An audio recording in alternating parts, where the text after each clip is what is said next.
Estimados miembros de número de la Academia Boliviana de la Lengua, el año 2022 una universidad española realizó una prueba dirigida por un lingüista de la Facultad de Letras con experiencia de 3 décadas de trabajo empleando recursos de computación. Consistió en identificar qué traducciones de un texto corto de la obra de George Orwell, 1984, las habrían realizado 2 profesionales titulados en traducción y cuáles otras 2 traducciones del inglés al español se habrían efectuado empleando computadoras e inteligencia artificial. El resultado fue que nadie de un aula de estudiantes próximos a titularse como lingüistas especializados en traducción fue capaz de reconocer de manera inequívoca y constante qué textos correspondían a las traducciones efectuadas por profesionales humanos y cuáles fueron resultado de la traducción automática. Por inteligencia artificial actualmente se entiende el conjunto de capacidades desarrolladas por un sistema informático o una serie de algoritmos programados para resolver tareas, mejorándose los productos a partir de la recopilación de la información. Son los lenguajes informáticos diseñados para realizar operaciones tradicionalmente restringidas a la inteligencia humana, incluso de autoaprendizaje. Sin embargo, hoy día, instantáneamente, la inteligencia artificial, aparte de efectuar traducciones de distinta calidad según se trate de uno u otro idioma, realiza entre varias tareas como dialogar con el usuario y poner a su disposición información solicitada y procesada. Por lo demás, cabe hacer referencia a capacidades como las que se señalan a continuación y que antaño fueron impensables que una máquina podría realizar. Resuelve problemas matemáticos de alta complejidad. Se comunica con el usuario como si la máquina fuese otro ser humano. Ofrece al internauta respuestas e información según búsquedas exhaustivas en bases de datos gigantescas. Planifica secuencias de procedimiento y tareas en diagramas de flujo. Elabora el conjunto de etapas para la publicidad, el mercadeo y la incubación de nuevas empresas. Redacta textos según los comandos impuestos, adoptando personajes incrustados. Efectúa la búsqueda de información en bases de datos e incluso en la nube, según requerimientos de productos académicos, financieros y comerciales. Selecciona información diversa para procesarla siguiendo criterios del usuario. Crea, incluso con montajes, productos visuales, productos de audio, además de los productos audiovisuales, incluidos tutoriales y cursos completos, siendo capaz de transformar una amplia diversidad de formatos multimedia para distintos usos. Según las especificaciones de su programación y los comandos que introduce el usuario que interactúa con la inteligencia artificial, es posible obtener productos que sean la creación de modelos gráficos e imágenes digitales, constelando inmensas cantidades de datos. Desde mediados del siglo XX, la inteligencia artificial se ha desarrollado dando lugar, por ejemplo, a que hasta hoy el motor de búsqueda Google la emplee durante un cuarto de siglo. Buscar en la web empleando Google, por ejemplo, introduciendo cualquier palabra o frase y obteniendo miles de datos de información ofrecida instantáneamente en formato de imágenes, libros, videos, noticias, compras, mapas, vuelos y finanzas, es posible gracias a los rastreadores web, y a la inteligencia artificial que renueva periódicamente sus índices, activando y actualizando sus algoritmos de motores de búsqueda con autoaprendizaje a partir de las evaluaciones y requerimientos del internauta. Ya existen hoy día poesías, cuentos, novelas, artículos científicos terminados, investigaciones preliminares y contenidos textuales diversos redactados exclusivamente por inteligencia artificial, en tanto que el funcionamiento de las redes sociales, Facebook e Instagram, los foros, los servicios de mensajería instantánea, los servicios de podcast y los sitios web, Spotify, YouTube, la compra y venta digital, además de las transacciones financieras y comerciales remotas, sin prescindir de la información periodística que se difunde a través de las empresas gigantescas de Internet, son posibles gracias a la inteligencia artificial. Esta es empleada asimismo para realizar modelos gráficos y secuencias de imágenes visualizadas, por poner el caso, a partir de las teorías y los big data de la física teórica y la astrofísica, incluso convirtiendo movimientos de las mejillas y de los ojos, como en el caso de Stephen Hawking, en mensajes de voz. También con la asistencia de inteligencia artificial, los peritos informáticos hoy dibujan el rostro de una persona a partir de la información de su ADN. En suma, es posible que la inteligencia artificial procese inconmensurable cantidad de datos e información con muy amplia diversidad de uso y aplicaciones, desarrollándose gracias al avance vertiginoso e imparable de software, incluso para teléfonos celulares, ofreciendo contenidos útiles para la vida cotidiana, para el mundo comercial y financiero y para las labores profesionales, incluido el trabajo académico y las tareas de investigación científica. Es dable asumir que el ser humano que interactúa con la inteligencia artificial se comunica con la máquina a través de sistemas informáticos y software. Es decir, por ejemplo, empleando inteligencia artificial, el usuario ejecuta pasos en Smodin de modo gratuito, obteniendo instantáneamente diversos productos, de preferencia en inglés, pero también en otros idiomas, sobre el tema requerido.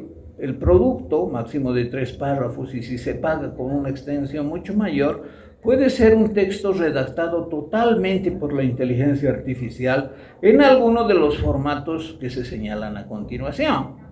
Textos sobre cualquier tema explícitamente indicado, ensayos descriptivos, ensayos argumentativos, artículos que sintetizan la bibliografía más reciente e importante, incluso de textos automáticos, artículos que combinen textos solo de seres humanos, además de textos de investigación hasta de 5.000 palabras con fuentes y entradas que estén a disposición en la nube.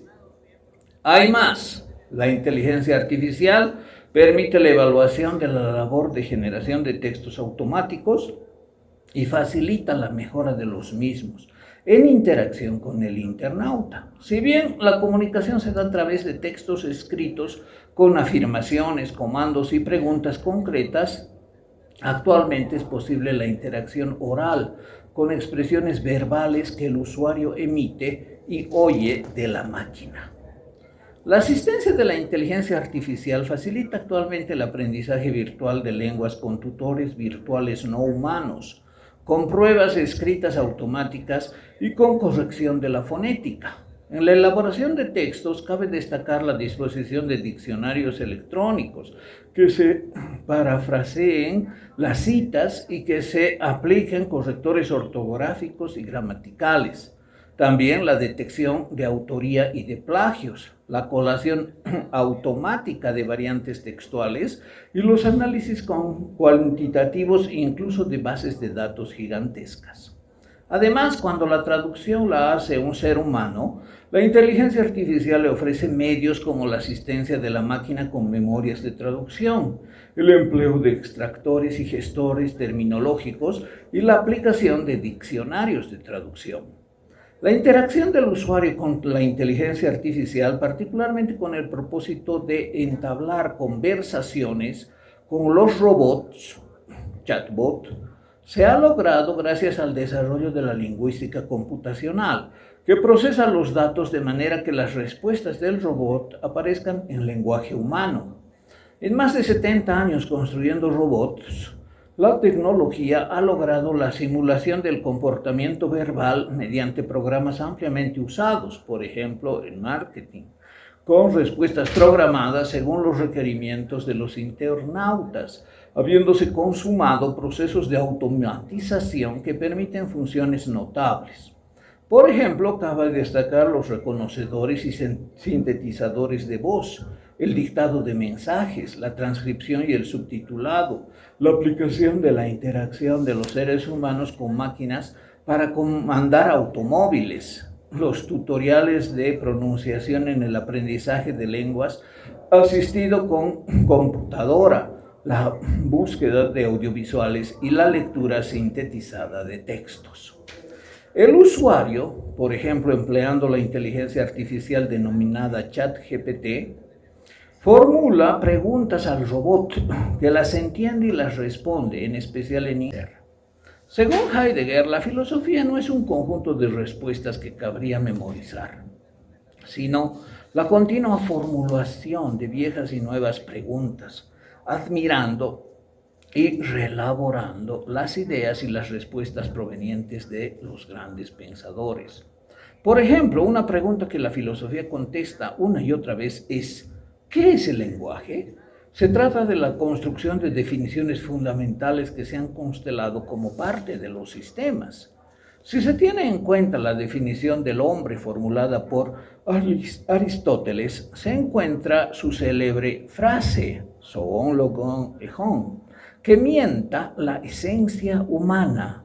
El término zoon significa animal o ser viviente. Logon refiere, entre otros significados, la palabra, en tanto que el término echon significa tener o poseer. En resumen, lo esencial del hombre como ser viviente sería algo exclusivo entre todos los animales, el uso de la palabra, entendiéndose por lenguaje lo que hace que el hombre sea tal.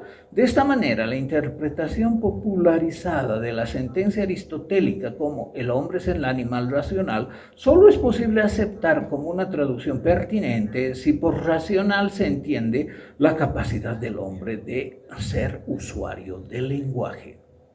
Que el hombre tenga logos, pese a la gran cantidad de significados del término, es conveniente interpretar como lo que está relacionado con legin, que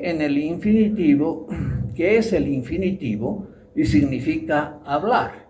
¿Continúo o se ha cortado? No sé por qué se cortó.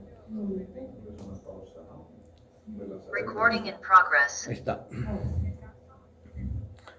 Que el hombre tenga logos, pese a la gran cantidad de significados del término, es conveniente interpretar como lo que está relacionado con legin, que es el infinitivo y significa hablar. Es decir, logos es lo que permite hablar, constituyéndonos como animales que usamos las palabras.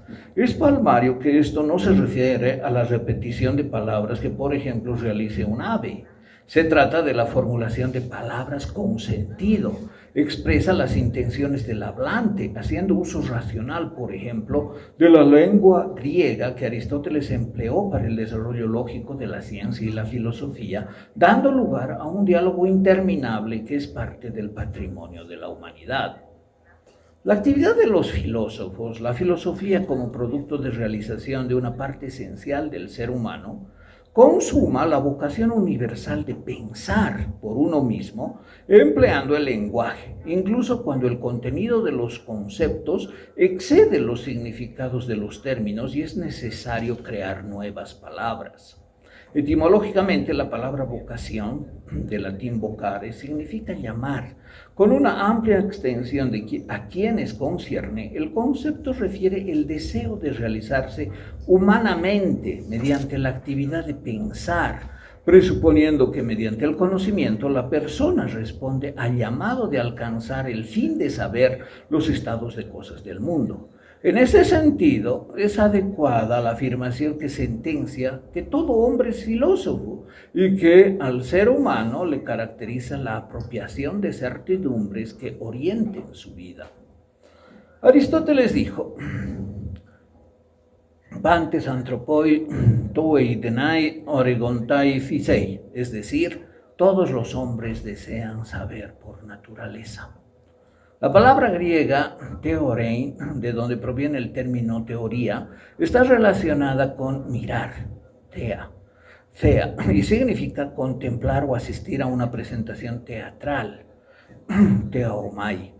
Es decir, para el pensador de esta gira, por naturaleza y de modo innato, gracias al lenguaje, los hombres adquirimos y atesoramos conocimientos construidos como pensamientos conexos, es decir, contenidos significativos de los términos que la vocación humana constela en procura de la sabiduría, o al menos para asumir algunas certezas. Sin embargo, aparte de que el hombre piense filosóficamente, Aristóteles concibe otro plano de despliegue de la filosofía. Es el que concierne al trabajo abstracto intelectual efectuado mediante el lenguaje, que realizan los creadores de pensamiento y que contribuye a develar las esencias del mundo. Reivindica la vida teorética ociosa, es decir, la que se dedica al ocio, entendido como una actividad precisa, ocupación radicada en la investigación y el estudio, en la crítica de los conceptos y en la construcción lógica de los significados y de las relaciones fundamentales entre las cosas, la episteme. Pese a las reducciones ignaras de la filosofía aristotélica a un sistema deductivo, la teoría para él incorpora valiosa información procedente de la percepción empírica, cotejándose alternativa y sistemáticamente la lógica con la experiencia. Tampoco Aristóteles descartó el saber intuitivo, nounegeia, que captaría las esencias y los principios directa y absolutamente, expresándolos con términos precisos e incluso nuevos. En suma, la actividad intelectual eminente que crearía ideas y sistemas, el saber sobre los más nobles asuntos entendido como sofía, desarrollaría los contenidos de los objetos de la teoría diferenciándolos de los contenidos del conocimiento práctico, de la poiesis y del saber técnico, la techné, teniendo siempre presente de que estos contenidos se expresarían gracias al empleo del lenguaje. Tanto Aristóteles como su maestro Platón concibieron que los propósitos de la filosofía y de la ciencia como ocupaciones privilegiadas consistirían en señalar cómo y mediante qué causas, leyes y principios se daría cuenta de los contenidos que las palabras develarían, mentando significados explícitos, desplegándose la cristalización del pensamiento humano. Concibieron, como interpretó Philipp Frank, que mediante la ciencia descubriría los contenidos de dominios específicos de los objetos del mundo. A la filosofía le correspondería el conocimiento general, siendo ambas eslabones de la misma cadena. Varios epistemólogos han seguido esta concepción en lo que concierne al conocimiento, explicitando posiciones de la llamada filosofía de la filosofía. Por ejemplo, 2 milenios y medio después, Edmundo Husserl, padre de la fenomenología, concibió que la esencia de la filosofía radicaría en constituirse en la ciencia de los verdaderos principios y de los orígenes. Similar posición sostuvo Max Scheler, filósofo cristiano alemán, para quien la filosofía sería el conocimiento de las esencias y de las relaciones esenciales de los entes, es decir, de lo que es de alguna manera, en el orden y jerarquía respecto del ente absoluto, Dios. Que los filósofos se empeñen en filosofar revela, al menos entre los creadores del lenguaje con nuevos términos de una jerga específica, que los contenidos de pensamiento se forjarían como una necesidad íncita, natural y profunda, la exigencia de vivir creándolos y la combinatoria autodirigida de que el filósofo sea consecuente con lo que pregone. Así, en las circunstancias socioeconómicas, políticas y culturales más diversas, pocas personas elegimos como profesión el estudio formal de la filosofía, incluso a pesar de que no exista ni haya existido, ahora ni nunca, un mercado de trabajo expectable. respondemos al sonoro llamado de la conciencia que nos interpela a estudiar, investigar e interpretar, activándose los resortes que nos motivan a transitar determinadas sendas de valores, ideas y teorías. Cuando los contenidos se constelan auténticamente, orientan nuestras vidas con coherencia y libertad, explayándose modelos de ser humano. En suma, la filosofía es la objetivación de la vocación humana excelsa que dirige la subjetividad en el ejercicio del pensamiento, forjando la inteligencia mediante el uso del lenguaje. En medio de las oscilaciones de la historia de la cultura, incluso en contextos en los que el pensamiento filosófico ha sido aplastado por paradigmas políticamente dogmáticos, en medio de resquebrajamientos del diálogo e incluso sufriendo la represión de la motivación existencial por buscar y encontrar certidumbres que sean respuestas satisfactorias, la actitud filosófica restituye el espíritu humano. Superpone al hombre para que se sobreponga, se levante y realice culturalmente la inacabable tarea de pensar, mentando los significados recurrentes, novedosos y pletóricos de palabras antiguas y nuevas, preguntándose, estudiando, conociendo e investigando acerca de las cosas del mundo, y en la medida en que lo hace deteniéndose en dominios restringidos de objetos con jergas propias, despliega el conocimiento propiamente positivo, es decir, científico. En varias lenguas modernas, la palabra investigación tiene la misma raíz. En inglés, research tiene como raíz el verbo to search, buscar, al igual que en francés, recherche se forma con el verbo cherche, buscar. En alemán, aparte del término Forschung, que significa investigación, es sugestivo que el significado buscar por debajo, como lanzarse a la búsqueda en profundidad, se expresa en la palabra untersuchen, que tiene también la raíz buscar, suchen. En castellano, las palabras latinas investigare, investigium y circare son la base etimológica del término investigación. Vestigium refiere el rastro, la huella o las pisadas dejadas por algo o por alguien, en tanto que circare mienta el hecho de rodear o efectuar un giro. Es decir, investigar es el proceso de rodear, siguiendo pistas o huellas para descubrir algo, para encontrar la verdad de alguna materia. Se trata de buscar para hallar el resultado de un proceso llevado a cabo con palabras, usadas o nuevas, que develen contenidos y que permitan